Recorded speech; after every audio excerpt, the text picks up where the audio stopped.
प्रणाम हो मोदी जी। सचमुच आप करोड़ों हिंदुओं के हृदय पर फिर से विराजमान हो गए।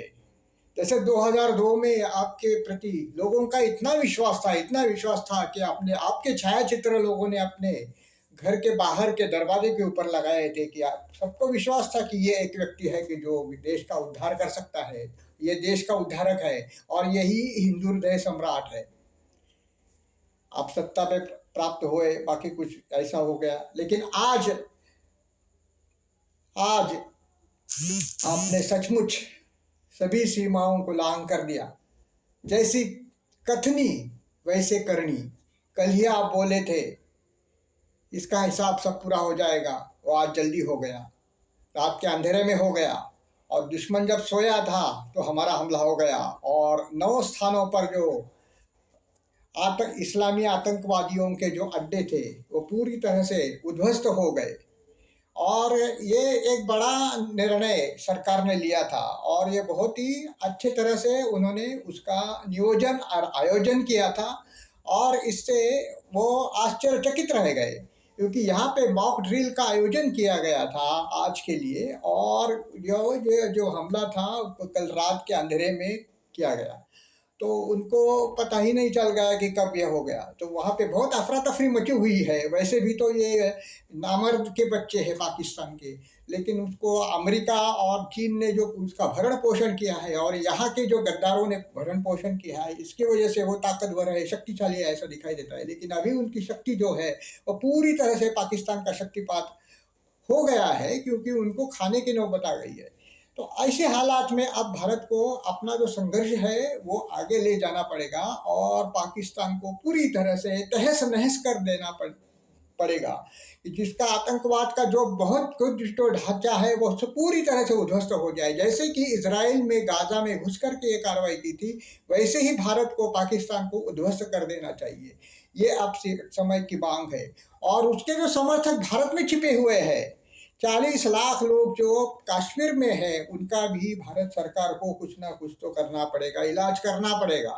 उनको ठीक तरह से इलाज करके सुधारना पड़ेगा या उसके ऊपर कुछ ना कुछ तो कार्रवाई करनी पड़ेगी। नहीं तो ये बहुत बड़ा संकट जम्मू में भी आ सकता है, कश्मीर में भी आ सकता है। पाकिस्तान के तो इस्लामी आतंकी जो थे वो नष्ट हो गए, लेकिन यहाँ के इस्लामी आतंकियों के जो शागिर्द है, उनके जो शिष्य है, उसकी जो परंपरा चलाने वाले हैं और उनको मदद करने वाले बहुत सारे हैं, खिदमतगार है।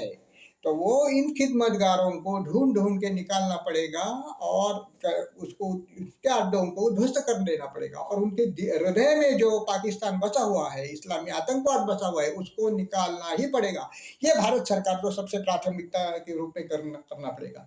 अभी तक मोदी जी ने जो जो कुछ कमियां थी ये थी, उसके विरुद्ध हम लोग कहते थे, लेकिन वो विरोध जो हम करते थे वो उनके लिए नहीं था।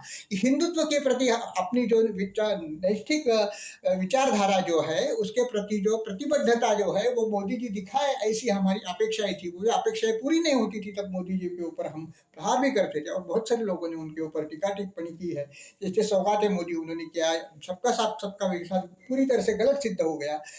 इस्लामी आतंकियों का जो उन्होंने अन्य किया जम्मू कश्मीर में के लोगों को तो मैं आतंकवादी ही बोलूंगा, क्योंकि उसके सरासर मैक्सिमम लोग जो है कश्मीर के वो जो आतंकवादी है। तो इस प्रकार से जो उन्होंने गलत कुछ निर्णय भी हुए, उनकी गलती उनको स्वाभाविक रूप से नहीं होगी शायद, उनको इसके ऊपर जो अनुभव जाते हैं, इसके ऊपर जो है वो प्रगल्भता जो है आदरणीय मोदी जी में तो भी तो है ही।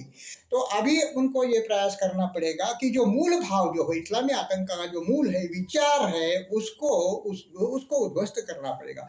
और ये विचार, ये सोच जब तक है, ये सोच जब तक जीवित है, हृदय प्रत्येक वो वहाँ के आतंकियों के हृदय में है, तब तक तो आतंकवाद पनपता ही रहेगा, एक से दूसरे से तीसरे जगह पे जाता ही रहेगा।